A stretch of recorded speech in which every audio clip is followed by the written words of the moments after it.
This channel does not promote any violent, harmful, or illegal activities. All content provided by this channel is meant for an educational purpose only. And also the nasty home minister, the naughty home minister who cannot protect the country, and he's taking away all my party documents. If I get the BJP party office, what will be? What will be the result? They don't have any guards.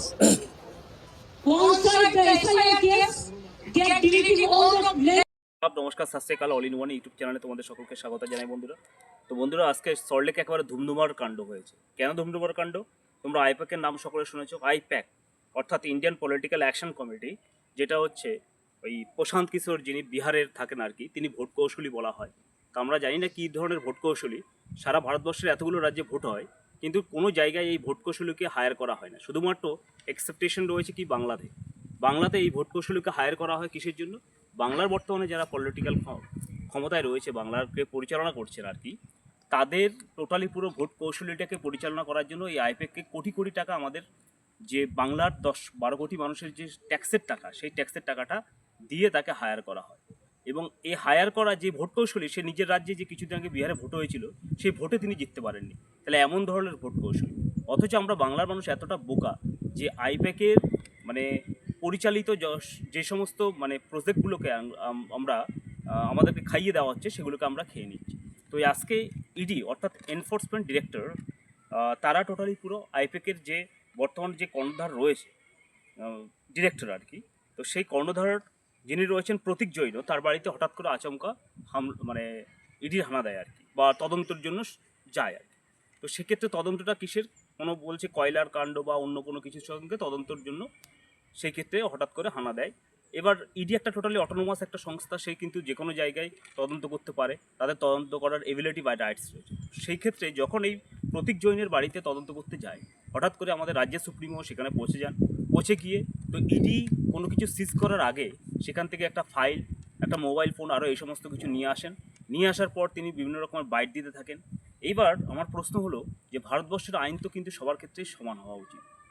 একজন chief minister, তিনি হচ্ছে সকলের দ্বারা নির্বাচিত হন ভোটের মধ্য দিয়ে, কিন্তু ইডি বা এনফোর্সমেন্ট ডিরেক্টর যারা রয়েছেন, তারা পড়াশোনা করে, অনেক ইউপিএসসির মধ্য দিয়ে তারা অর্থাৎ পরীক্ষায় পাশ করে এতটা পড়াশোনা করে তারা হয়। তাহলে এখন থেকে তাহলে যুব সমাজ তো আর পড়াশোনা করার প্রয়োজন নেই। ইউপিএসসি দিয়ে ক্র্যাক করে বা আইপিএস আইএস আইআরএস এগুলো হওয়ার প্রয়োজন নেই।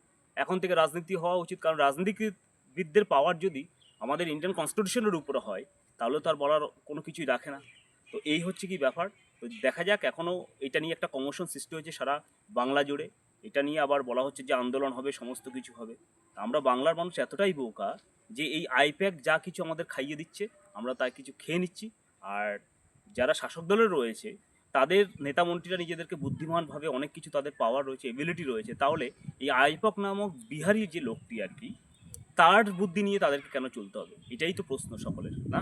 যে আমাদের বাঙালিরা আমরা সবচেয়ে থেকে নিজেদেরকে বুদ্ধিমান মনে করি, তো সেক্ষেত্রে আমাদের বাঙালির বুদ্ধি কোথায় গেল? যে এখানে আমাদের আইপ্যাকের বুদ্ধিটাকে আমাদের ধার করতে হবে, তার জন্য আমাদের সরকারের টাকা, আমাদের জনগণের যে ট্যাক্সের টাকা, কোটি কোটি টাকা তাকে পে করতে হবে, অর্থাৎ ভোট কৌশলী। এবং সে যেভাবে চালাচ্ছে, একবার কখনো পাঁচালি চালাচ্ছে, কখনো ভান্ডার চালাচ্ছে, সমস্ত কিছু আমাদেরকে নিয়ে, যেখানে 26,000 চাকরি গেল এবং বছরের পর বছর, আজকে 15 বছর এই যুব সমাজকে বেকার করে দিল। অথচ আইপ্যাকের এই দেওয়া সমস্ত কিছু প্রজেক্টগুলো নিয়ে বাংলার মানুষ আবার একই সরকারকে বারবার নির্বাচিত বা সিলেক্টেড করছে আর কি, বা ইলেক্টেড করছে। তো সেক্ষেত্রে আমি জানি না। এবং ওই যে আজকে আমরা দেখি আর কি, যে অমুক পক্ষ তমুক পক্ষ বলে একটা চ্যানেল রয়েছে, তারা নানান কথা বলে থাকে যে বিহারি এবং বাঙালিকে তারা ডিভিশন করার চেষ্টা করে। তো আজকে এই যে বিহারির বুদ্ধি নিয়ে বাংলার সরকার চলছে, সেক্ষেত্রে তার কেন প্রতিবাদ নেই? তো যাই হোক বন্ধুরা, আজকে এই আইপ্যাক বা ইন্ডিয়ান পলিটিক্যাল অ্যাকশন কমিটির যে কর্ণধারের বাড়িতে, প্রতীক জনের বাড়িতে হঠাৎ করে ইডি হানা দেয় কোনো তদন্ত করার জন্য, এবং তদন্ত করার যে রাইটস ইডির রয়েছে, সেক্ষেত্রে আমাদের ইন্ডিয়ান সংবিধান অনুযায়ী আমাদের যে জুডিশিয়ারি রয়েছে, জুডিশিয়ারির সামনে কী অ্যাকশন নেয় সেটা দেখা যাক। আমরা সেটার জন্য অপেক্ষা করব। ভিডিওটা আজকে একটুখানি ভালো লাগলে অবশ্যই লাইক শেয়ার সাবস্ক্রাইব করি। ধন্যবাদ।